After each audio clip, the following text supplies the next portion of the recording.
High, আমি রিম। তোমরা সবাই কেমন আছো? আশা করি ভীষণ ভালো আছো। তো চলে এসেছি নতুন একটা ব্লগ নিয়ে। যেদিনের ব্লগটা শেয়ার করছি সেদিন আমি চলে গেছিলাম ধূপগুড়িতে শপিং করতে। তো বিয়ে আমাদের হয়ে গেছে প্রায় 1 মাস হতেই যাচ্ছে। তো হানিমুন তো সেভাবে যাওয়া হয়নি। তো ভেবেছি 2 দিনের ছুটি আছে, কোথাও একটু ঘুরে আসবো। আর বিয়ের পরে প্রথমবার বরের সাথে ঘুরতে যাব, একটু নতুন জামা না পরলে ভালো লাগে না, তাই না?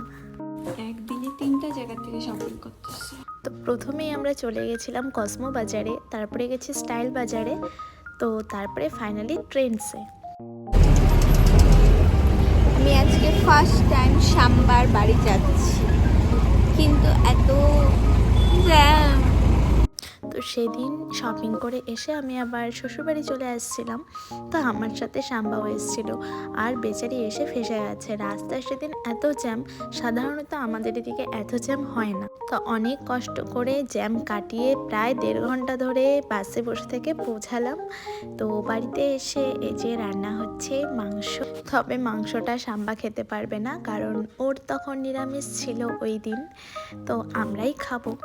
আর এদিকে মাটনটাকে সমস্ত মশলা দিয়ে পেঁয়াজ দিয়ে মাখিয়ে রাখা ছিল, তো ওটা দিয়ে দিলাম তেলের মধ্যে। তো এটাকে এবার ভালোভাবে কষাতে হবে। আর ও হ্যাঁ, তোমাদের কি কি শপিং করলাম সেটা তো দেখালাম না, তো সেগুলো আর আলাদা করে ভিডিও নেওয়া হয়নি। তো আমরা ঘুরতে যাচ্ছি, কোথায় যাচ্ছি সেটা পরের ব্লগে অবশ্যই শেয়ার করব। তো আজকে মাংস রান্না করতে করতে আজকের ব্লগটা এখানেই শেষ করছি। আসছি পরের ব্লগে খুব তাড়াতাড়ি। ততক্ষণের জন্য বাই বাই।